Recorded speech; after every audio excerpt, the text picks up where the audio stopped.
Jeremiah 5. Roam through the streets of Jerusalem, investigate, search in her squares. If you find one person who acts justly, who pursues faithfulness, then I will forgive her. When they say, as the Lord lives, they are swearing falsely. Lord, don't your eyes look for faithfulness? You have struck them, but they felt no pain. You finished them off, but they refused to accept discipline.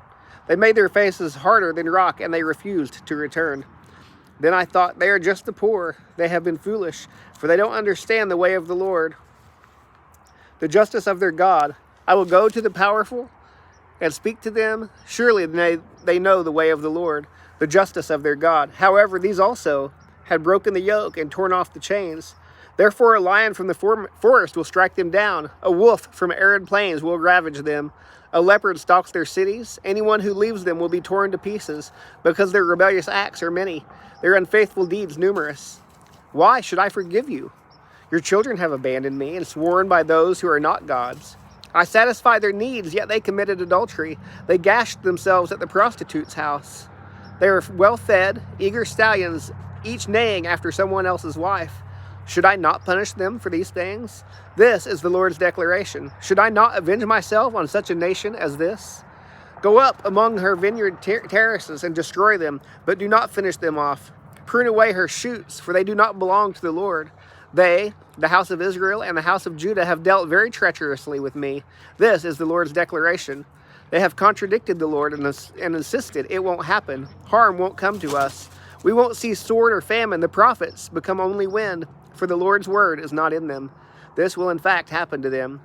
Therefore, this is what the Lord, the God of armies, says. Because you have spoken this word, I am going to make my words become fire in your mouth. These people are the wood, and the fire will consume them. I am about to bring a nation from far away against you, house of Israel. This is the Lord's declaration. It is an established nation, an ancient nation, a nation whose language you do not know, and whose speech you do not understand. Their quiver is like an open grave. They are all warriors. They will consume your harvest and your food. They will consume your sons and your daughters. They will consume your flocks and your herds. They will consume your vines and your fig trees. With the sword they will destroy your fortified cities in which you trust. But even in those days, this is the Lord's declaration, I will not finish you off. When people ask, for what offense has the Lord our God done all these things to us? You will respond to them, just as you abandoned me and served foreign gods in your land, so will you serve strangers in a land that is not yours. Declare this in the house of Jacob. Proclaim it in Judah, saying, hear this, you foolish and senseless people. They have eyes, but they don't see. They have ears, but they don't hear. Do you not fear me? This is the Lord's declaration. Do you not tremble before me, the one who set the sand as the boundary of the sea, an enduring barrier that it cannot cross? The waves surge, but they cannot prevail. They roar, but cannot pass over it. But these people have stubborn and rebellious hearts.